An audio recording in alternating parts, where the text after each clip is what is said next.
хотын даргаыг байгаа учраас нэг ганц асуулт асуугаадах юм. Тэр нь юу гэхээр энэ Сэлб хот орон сууц тулах төслийг хотын дарга хамгийн анх танилцуулж байхдаа 12 мянган орон сууцны төсөл болно гэж анх танилцуулсан.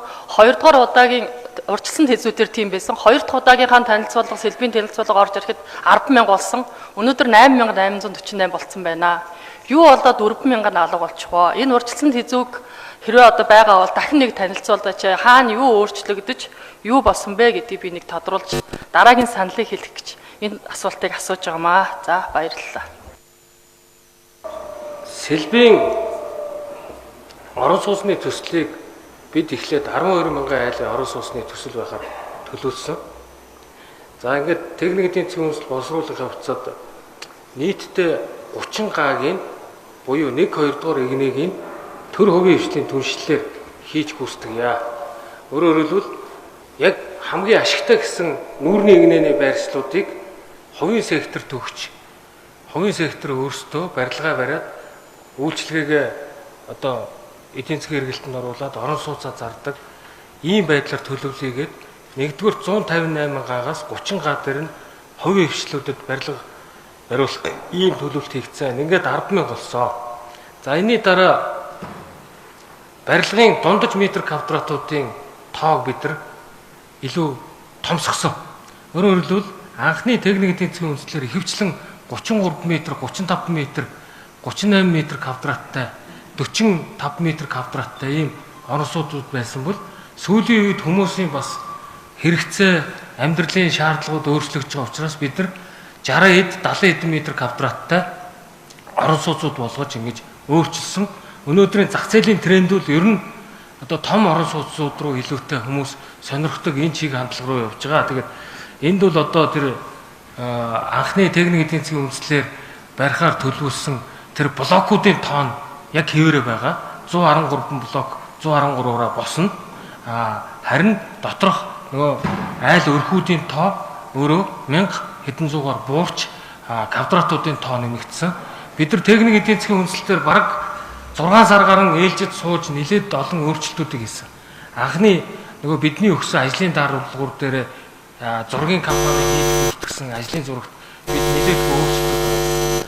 Бид барилгын хүр өгөөж ашигтай талбайг одоо ашиггүй талбайг 20-оос илүүгүй хурдтайгаар төлөвлөсөн.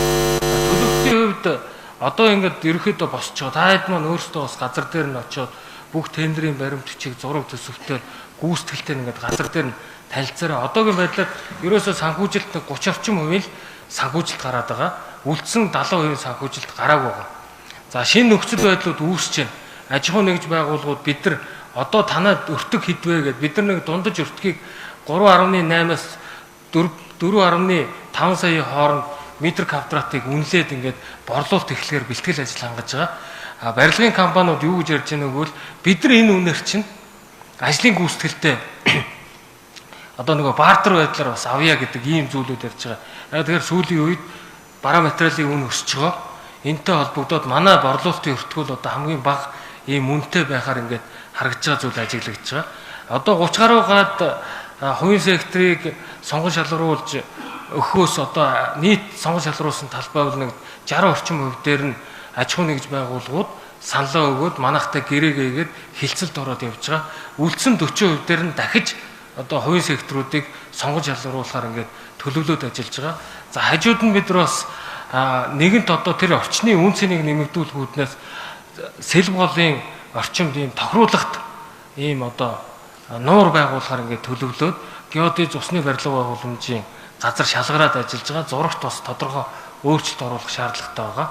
За газар чөлөөлөлтөөр нийтдээ 158 га дээр 2206 айл газар чөлөөлөлтөнд өртсөн.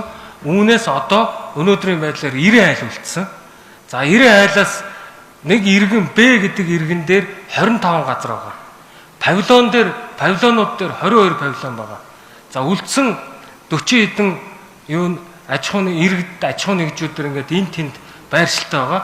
Тухайлх юм бол иргэн Б-тэй бид нар зөвшөлтсөл хийгээд бүх газруудыг нь геометрийн зөв бүтцтэй болгоод өөрсдөө чөлөөлсөн газар дээр хэмжээгээр нь ингээд томсгоо тавьж өгөө. Тэр 20 хэдэн тархаа байгаа байршлуудаа манай чилжүүлж өгөөч гэдэг ярьж байгаа. Павилоныхонтой хэлцээрд орцсон павилонуудын газар эзэмших хэрэг дууссан. Өмчлөх эрхийн гэрчлэгээ авцсан байдаг.